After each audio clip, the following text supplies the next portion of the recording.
ನಾನು ಅರ್ಥೈಸಿಕೊಂಡಿದ್ದೇನೆ. ಯಾಕೆ ಹೇಳು, ನಿನ್ನ ಗಂಡ ನಾನಲ್ವೇ? ಇಲ್ಲದೆ ಹೋದ್ರೆ ಬೇಡ ಬೇಡ ಅಂತ ಹೇಳಿದ್ರು. ನೀನೇ ಹೇಳಿದವಳಲ್ವೇ ಮಂದಾಕಿನಿಗೆ ಇಳಿಯಬೇಕು, ಜಲಕ್ರೀಡೆ ಆಡಬೇಕೆನ್ನುವ ಹಾಗೆ. ನೀನು ಹೇಳುವಂತಹ ಪ್ರಕಾರವಾಗಿ ಜಲಕ್ರೀಡೆ ಆಡಿ ಆಯ್ತು. ಆಡಿ ಬಂದು ಮೇಲಕ್ಕೆ ಬಂದ ಮುಖವನ್ನೇ ನೋಡುವಾಗ ಅರ್ಥವಿಸಿಕೊಂಡದ್ದು ನಾನು ನಿನ್ನೆ ಬಳಲಿಕೆ ಆಗಿದೆ ಎನ್ನುವ ಹಾಗೆ.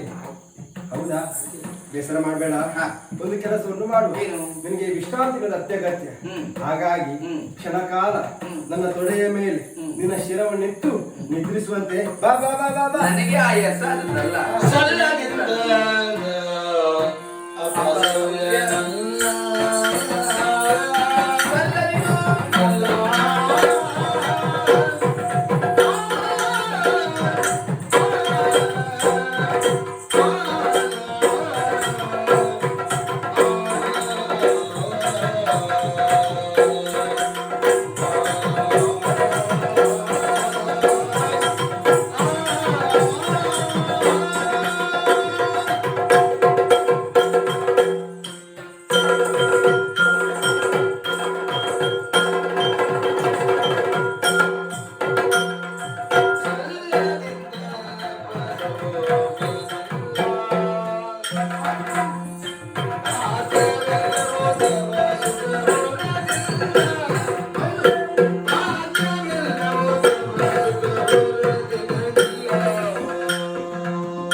ಖಂಡಿತವಾಗಿ ಹೌದು. ಅದಲ್ಲಂತಾದ್ರೆ ಬಳಲಿದೆಯಾ ಸೀತಾ ಅಂತ ಆಡಿದ್ರೆ ನೋಡಿದ್ರೆ ಗೊತ್ತಾಗ್ತದೆ ನನಗೆ. ಬಳಲಿಕೆ ಎನ್ನುವುದು ಸ್ವಾಭಾವಿಕ, ಬಳತ್ತಾರೆ ಎಲ್ಲರೂ. ತುಂಬಾ ನಡೆದಾಡಿದ್ರು ಅವನಿಗೆ ಕಷ್ಟ ಆಗಿದೆ, ಕುತ್ಕೊಳ್ಳಬೇಕು, ಸ್ವಲ್ಪ ಆಯಾಸ ಪರಿಹಾರ ಮಾಡಿಕೊಡ್ಬೇಕು. ನೀರಿಗಿಳಿದಂತ ನಾವು ನೀರಾಟ ಆಡಿದ್ದೇವೆ, ಸ್ವಲ್ಪ ಆಯಾಸವಾಗಿದೆ.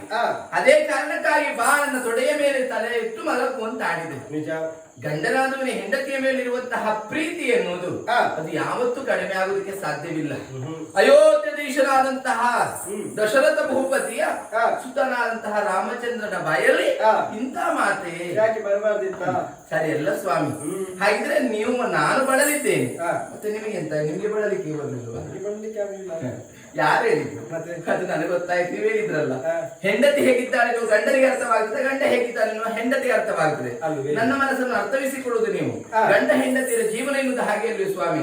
ನಾವಿಬ್ಬರು ಸೇರಿದರೆ ಮಾತ್ರವಲ್ಲ, ಪ್ರೀತಿ ವಿಶ್ವಾಸ ಎನ್ನುವುದು ಅಜರಾಮರ ಅಂತ ಆಡಿದ್ರು. ಹಾಗೆ ಅಲ್ವೇ? ಹಾಗಿದ್ರೆ ನಿಮಗೆ ಬಳಲಿಕೆ ಆಗಿದೆ. ಗಂಡಸರೆಲ್ಲರೂ ಹಾಗೆ, ಎಷ್ಟೇ ಕಷ್ಟ ಆಗ್ಲಿ ತೋರಿಸ್ಕೊಡುದಿಲ್ಲ. ಒಮ್ಮೆ ಹೆಂಡತಿ ಇದರಲ್ಲಿ ಯಾವತ್ತೂ ತೋರಿಸ್ಕೊಡುದಿಲ್ಲ. ಮನಸ್ಸೊಳಗಿರ್ತದೆ, ಸಾಕಾಗಿದೆ ನನಗೆ, ಒಂದು ನೀರು ಕುಡಿದು ಸಾಕಾಗಿದೆ ಅಂತ ತೋರಿಸ್ಕೊಡುದಿಲ್ಲ ಗಂಡಸು. ಅದು ಹೆಂಡತಿ ಗೊತ್ತಿರ್ಬೇಕು. ಅದನ್ನು ತಿಳಿದವಳು ಈ ಸೀತೆ, ಜನಕರಾಯನ ಸುತೆ. ಹಾಗಾಗಿ ಬಳಲಿದ್ದು ನೀವೇ ನನಗೆ ಗೊತ್ತಾಯ್ತು.